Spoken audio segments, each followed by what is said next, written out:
Tander's POV. I have seen her many times in my canteen with her boyfriend. I know how much she loves my buko pie. She can't eat completely without it.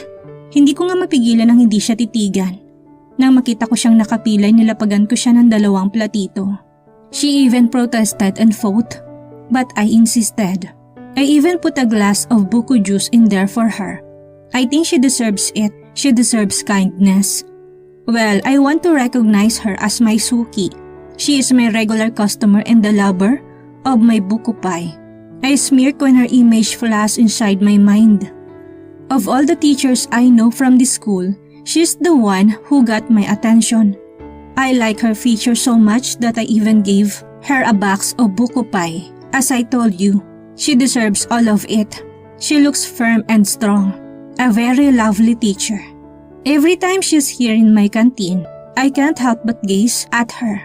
From the way she walks, speaks, and even glances. It is pleasing to observe. Nakasunod lang ang tingin ko sa kanya kaya naman hindi ko mapigilang mag-alala matapos siyang sundan sa banyo ng boyfriend niya. Sa tagal nila sa banyo hindi ko mapigilang katukin sila, which thank God I did. When I saw her state, I lost my mind. I know when a girl fully agrees to have make love and I know if she's not ready. Seeing her now, she doesn't want it.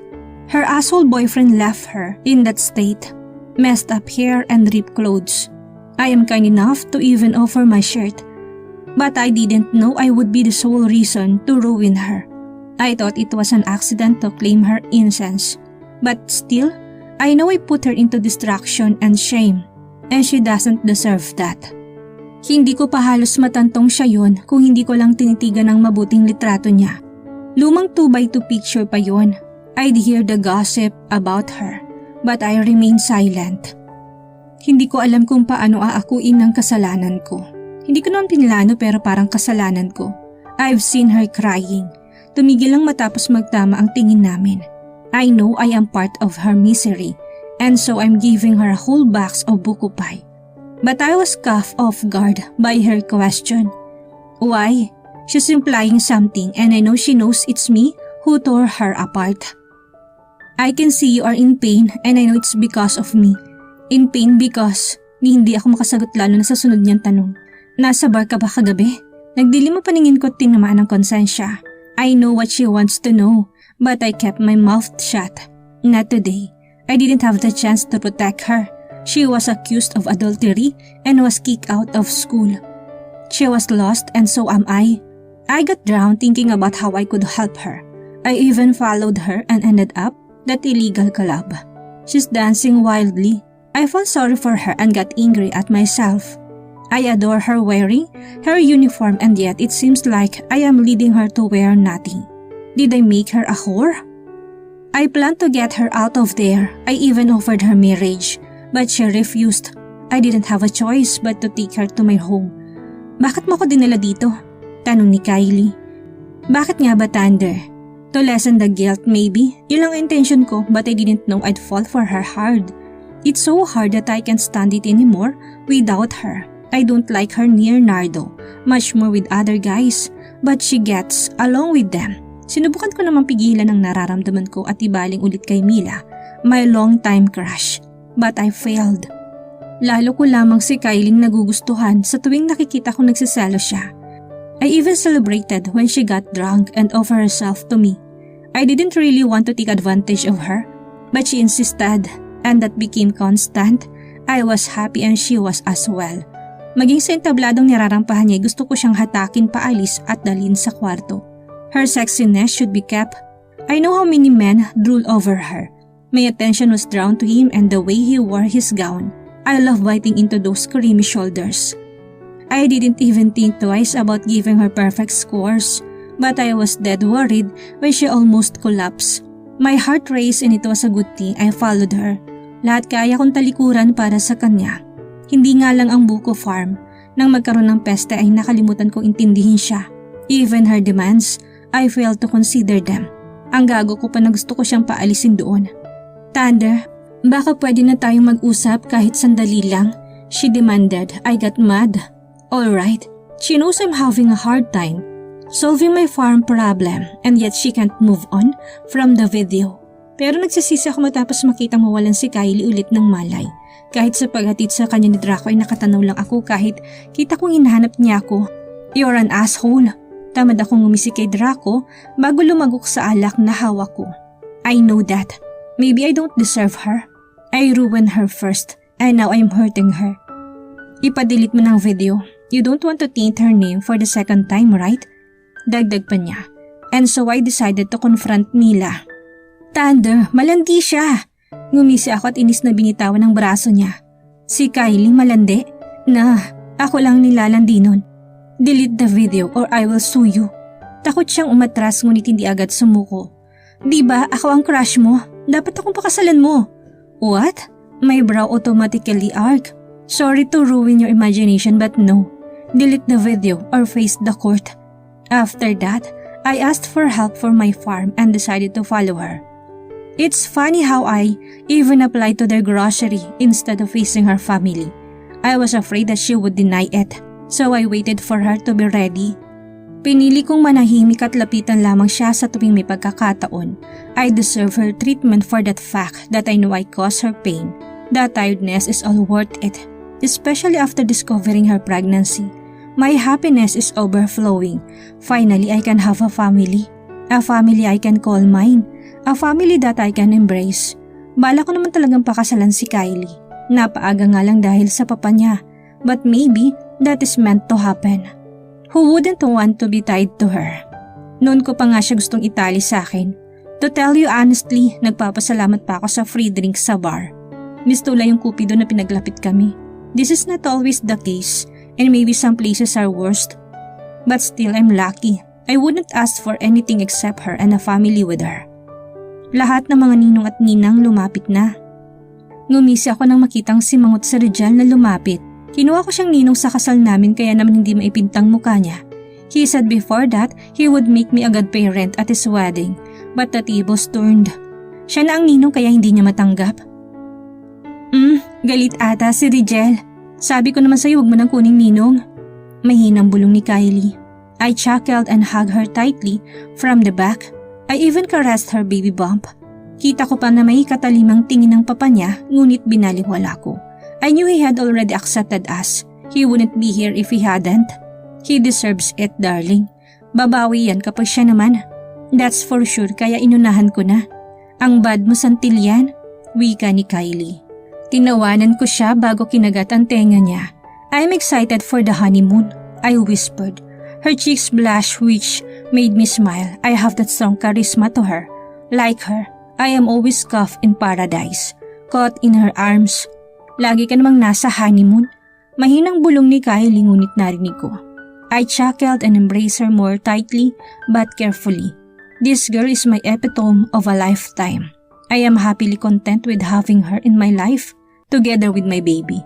Who probably knows Thunder Santillan without her? Nothing. I am nothing without her. How many rounds, darling? Asar ko pa. I smear kasi I notice her crinked brows and one-line lips. How I love to annoy her. Gago! Gigil na sigaw niya. Ba, darling? Umiling ako at ngumisi. Umirap siya kaya lalo akong na-turn on. Hindi napigilan na tinalikan siya ng malalim. I heard her groan a protest. Pinalalim ko pa para hindi si Kylie makaangal. Mabilis nga lang akong lumayo matapos maramdaman ang tapik sa balikat ko. Gulat kong nilingon ng papa niya at nakangiwing hinagod ang buhok ko. Huwag mong kainin ang anak ko. Tao siya't hindi pagkain. Pikon pa nitong bawal. Ngumiwi ako at sinulyapan si Kylie. Nakangisit at matari ang tingin sa akin. Tumikim ako at umayos ng tayo bago ito hinarap. Sorry sir, I forgot. Tumango ito bago ako binigyan ng mariin pang tingin. Pinapanood kita Santillan. Huling sabi nito bago tumalikod. May hinahong tumawa si Kylie na kinalingon ko. I'm sorry, I can't help it. Matuto ka kasing magpigil, hindi yung puro kagigil. Nginisihan niya pa ako. Umiling ako at niyakap na lang siya ulit. Even though I know she is sometimes mean, I can't let her go. She's my dose of happiness, even though she's weak. How about we make more rounds for a baby girl? Suyo ko pa sa kanya. Sumimangot si Kylie at tinalikuran ako. The doctor revealed the gender and it was a boy. I know she's fine with it, but I also know how much she wants a baby girl. Kampon mo to, wala akong kakampi. Ngumuso si Kylie ngunit tinaplos din niya marahan ang baby bump niya. I chuckled at her cuteness. Don't worry, we'll make you your mini-me. I smirked playfully and that made her annoyed. Sinaman niya ako ng tingin at inirapan. Really? Wala naman ako magagawa kung lalaki nga. Ang offer ko na lang ay gumawa ng babae. She sighed before sitting on the side of the bed. Ang lakas ng dugo mo, Santillan. Sana naman kamukha ko kahit kulay na lang ng mata ang makuha sa'yo. I groaned. That's totally fine but I don't want my baby boy to have a soft features like yours. No darling, baka matawag siyang bakla. Sabi kong naitaas sa mga kamay ko sa sama ng tingin niya. But that is my fight. I want my boy to have my features. Sana naman sa susunod ay babae na. Hiling pa ni Kylie. I totally understand her. She wants a girl, a mini-me of herself. I also want to see a cute version of her. But I want my firstborn to be a man. I will love them completely surely. I never had a brother. Aside from my friends, I want to know the feeling of having a boy with my own flesh and blood. I am also afraid of entering into parenthood. Sensual deeds are pleasure, but being a parent is very challenging. I want it be easy for me as someone who grew up with my grandmother as my mother. Are you not afraid? I asked her in the middle of the night. Afraid of what? She whispered. Sumiksik si Kylie sa dibdib ko't pinatong doon ang ulo niya. Of becoming a responsible parent. Dumapa siya, tinitigan ako. Agad ko nung pinulupot ang kamay ko sa hubad niyang bewang. No, are you afraid? Balik na tanong niya. Binaba akong tingin sa kanya. Seryoso at kuryosong titig niya. Sort of, I am not totally afraid of being a parent but being a responsible parent, that's what I'm scared of. It's easy to say that you are a mother or father. But the question is, are you responsible? I know I can provide for all their needs. But I know I lack something. Don't be, nakagawa ka nga tapos matatakot ka. Ngisi ni Kylie bago sumiksik ulit sa dibdib ko. I chuckled. She's here anyway. We can always work it out together. Gustong-gusto mo naman. Asar ko bago siya inangat at pinatong sa katawan ko. Hinampas niya ako ng mahina bago bumalik sa kama. Thunder, isa-isa lang. Hindi ko kaya na sunod-sunod na anak. Protesta ni Kylie. Sure darling, we'll work it the way you want it. Won't you crawl on my top? Ngisi ko pa. Umiling si Kylie at binalot ang sarili niya sa kumot.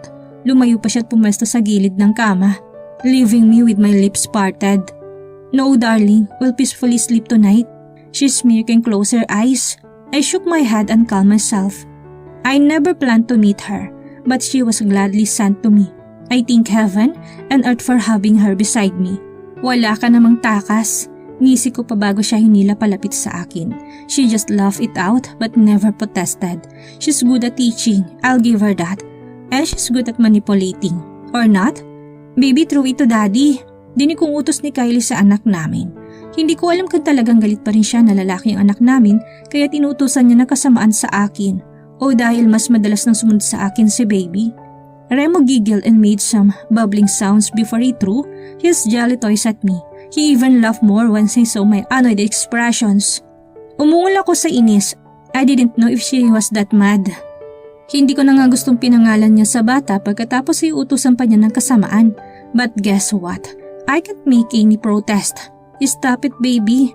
Daddy will get mad. Matatag umbaling kay Rem. This is much better Rem. Kumurap ito at tumigil. Binalingan ng mama niya at doon tinapon ang ibang laruan. Masunurin talaga sa akin. I am smirking while she's giving me a death glare. Kampon ko yan darling. Gusto kong isigaw ngunit nangangamba sa katarayan niya. Huminga si Kylie ng malalim bago binuhat ang anak namin. Lumabas sila ng kwarto kaya naman sinundan ko. Inayos niya sa rocking chair ang batang nasa balkonahe bago hinala. Are you that mad? Suyo ko bago si Kylie niyakap mula sa likod. I heard her hiss but then pout a little.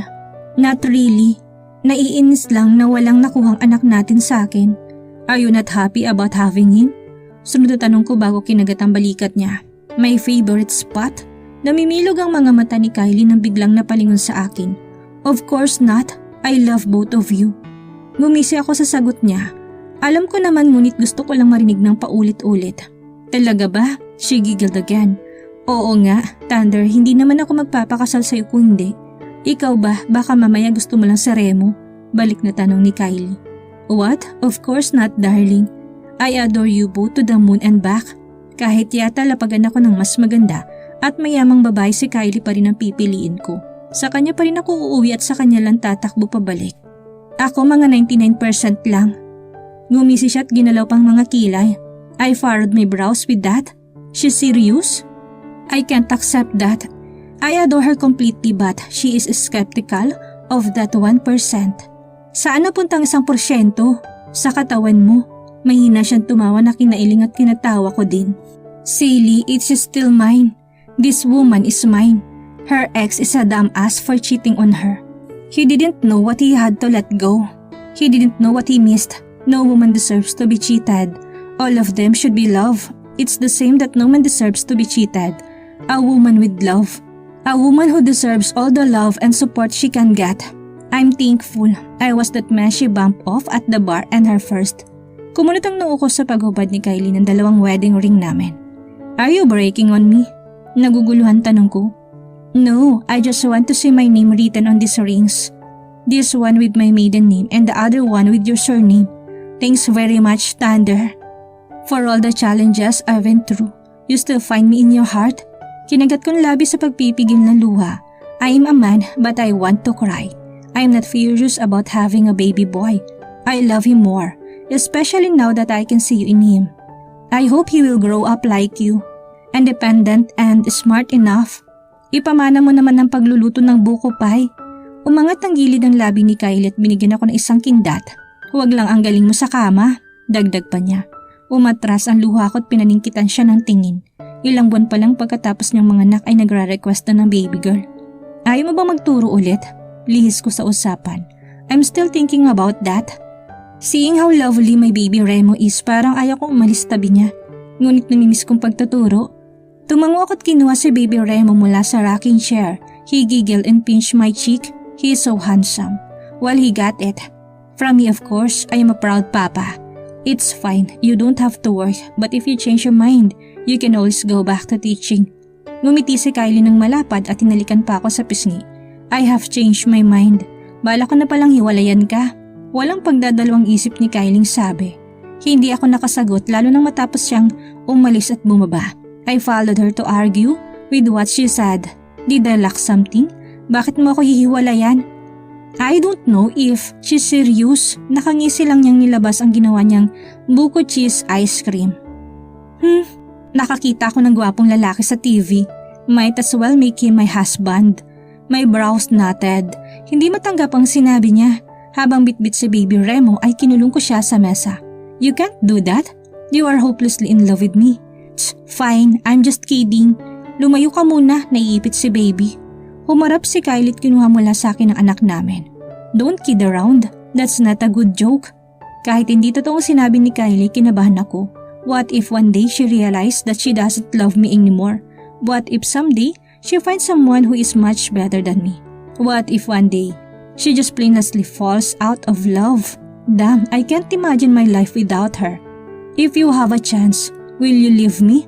I look at her seriously. I got nervous seeing her thinking deeply about this. She even squinted her eyes a little. Maybe, if you fail to love me, if you find someone better than me, or if you cheat on me, I won't think twice about leaving you behind. Banta ni Kylie. Napakurap ako sa sagot niya. I will not cheat and I'll be forever stuck with her. That's for sure. You're the best woman I have ever met. And that won't change. Kahit lumosyang ka pa sa pang-10 anak natin, hindi kita papalitan. Lumawak ang ngisi ko ng mag-isang linyang mga labi niya. How dare you? Anong losyang? Ano 10 anak? 2 lang, Thunder. Mag-anak ka sa iba kung gusto mo na 10. Nakagat kong labi matapos niya akong iwanan sa kusina at dumiretso sa sala. I'm not serious with that. Gusto ko lang makitang iritang ekspresyon niya. Kahit kailan ay hindi ko ipagpapalit ang gurong bumubuo sa buhay ko. Bit-bit ang ice cream at kutsari, sumunod ako sa kanya. Nakaupo siya sa sofa habang kinakausap si Remo. Yang daddy mo, napakamakasalanan talaga. Kung hindi ka lang agad na buo, baby, baka hanggang ngayon nanliligaw pa rin yan sa... So thanks, I'm a sharpshooter. Putol ko sa kanya. Hindi niya ako pinansin kahit numupo na ako sa tabi niya. Pasalamat ang daddy mo, masarap siya. Thank you. Singit ko ulit. Hindi niya ulit ako pinansin at tinele pa si Remo. Darling, buhay ko. Tawag ko sa atensyon niya. She looked at me, raising her eyebrow and even rolling her eyes at me. Enzo? Nothing. Suko ko. Hinayaan ko siyang patulugin sa Remo. Pinapanood ko lang si Kylie sa paghele niya dito. The mother of my child, Kylie. Pumungay ang mga mata ko sa kakatingin sa kanya, lalo na sa mga nakalabas niyang balikat. She will always have that charm on me. Tila mahikang hinahatak ako palapit sa kanya. Kahit ata nakatalikod siya, alam kong si Kylie siya. Kahit pumikit pa ako, alam ko kung nasaan siya. Kahit malayo siya, naamoy ko natural niyang bango. Ilalagay ko lang sa kwarto. Tumango ko, tiniyan siyang iakyat si Remong natutulog. I waited for her downstairs. Kapag tulog si Remo ay doon lang kami nakakapagsulo. Ayaw rin niyang bitawan kung gising. I chuckled. Swerte ko lang na lalaking anak namin. Kung babae baka hindi ko na mahawakan sa sobrang pagmamahal niya. Can we have this moment? Tanong ko sa kanya. Tumango si Kylie bago kumandong sa kandungan ko. Hinilig pa niyang ulo sa dibdib ko. I hugged her tightly, not wanting to let her go. Akala ko ba nagtataray ka? Asar ko pa. Hindi naman kita matitiis. Ingos ni Kylie bago ako hinarap. Thank you, darling. Thank you for forgiving my sins. Thank you. You didn't get tired of this relationship. Well, except on she cut me off with her sweet kiss. Hinabol ko pa mga labi niya matapos niyang lumayo. Welcome. You're thinking me too much, darling. Ngisi niya. Kinindatan ko siya bago hinalikan ng marahan. Would you be fine if I work as an online teacher? Tanong ni Kylie sa pagitan ng mga halik namin. Tumigil ako, tuluyan na siyang hinarap sa akin. Pwesto ko pang mga binti niya sa magkabilang gilid ko. Will it make you happy? Naniniguradong tanong ko. Teaching is her passion. I don't want to hinder her happiness. If I can support her in any way, I will. What makes her happy will be my happiness as well. Maybe. Susubukan ko lang naman, kung hindi kaya titigil din ako. That's fine, suportado ko naman kung anong gusto mo. It's okay, basta wag mo lang pababayaan ang sarili mo. Ayaw ko naman na bumagsak ang kalusugan niya dahil doon. Kung pwede nga lang ay wag na lang sana, but I don't want her to think that I don't like it. I don't want her to think that I am not agreeing. Hindi naman, kaso gabi lahat ng sked ko kaya baka mapabayaan kita, mahinang sabi ni Kylie. I growled, I don't like the idea anymore. Halos sa gabi na nga lang ang oras namin ay magtatrabaho pa siya. It's a no then. Matatag kong sabi, inis niya ako hinampas sa dibdib. Pumayag ka na, bakit nag-iba? Of course. Now I've changed my mind. Kung gusto mo yung kapag naglalakad ng si Remo, doon ka na lang magturo, wag lang ang gabi. That should be your rest hour. Naningkit ang mga mata ni Kylie at pinagkrus sa mga braso sa harap ng dibdib niya. Guilty, I know how tired she is every midnight. Midnight snacks kasi, talaga ba, Thunder? The last time I check, hanggang madaling araw gising ako dahil sa'yo. Napakamot ako sa batok at malambing siyang hinila payakap sa akin. We're active, okay? Hindi naman si Kylie nagrereklamo pero ngayon sinusumbat niya. And that too, it's our time. Darling, as much as I want you to go and chase your passion, I can't really agree. Kung gusto mo sa bahay ka na muna magturo, and that too, that's our time. I don't want to lose her. It's hard to lose someone who just right beside you. Yung tipong malapit lang sa'yo pero hindi mo maabot. Mahirap yun na tayo kung mangyari yun. My plan is to make our marriage sticker more than ever. Wala sa plano kong pagkawata kaya hanggat kaya ko'y gusto ko siyang manatili sa tabi ko at hindi lumalayo. Pumikit si Kylie at tumango. Considering my suggestion, napangiti ako matapos niya akong yakapin at sumiksik sa leeg ko. Fine, basta bigyan mo ko ng babaeng anak, Thunder. Napangisi ako sa hiling niya. That is my goal for the next baby. Hindi ko kayang tumanggi sa hiling niya. Gladly, darling. Hinagod kong likod niya at tinapik siya ng marahan. If I am given a chance to drink that ecstasy again, I will as long as Kylie is the woman. I can't imagine my life with other girls. Just her. We are even strangers to each other. But the magnetic force and strong feelings I have for her always pull me closer to where she is. I'm lucky to have her and to have kids with her. This will be my favorite scene for a lifetime. A lifetime with her. Makalipas ang isang taon ay lubos ang kaligayahan naming mag-asawa dahil sa wakas nagdalang taong muli si Kylie at sa pagkakataong iyon ay babae. Masaya akong naibigay kong kahilingan ng aking asawa at alam kong na mas habang nadaragdagan ng aming supling ay mas lalong tumatatag ang pagmamahal namin sa isa't isa. At dito na po nagtatapos ang huling kabanata ng ating kwento at sana'y muli niyo po akong samahan sa mga susunod pang kwentong pag-ibig. Maraming salamat po at ingat po tayong lahat.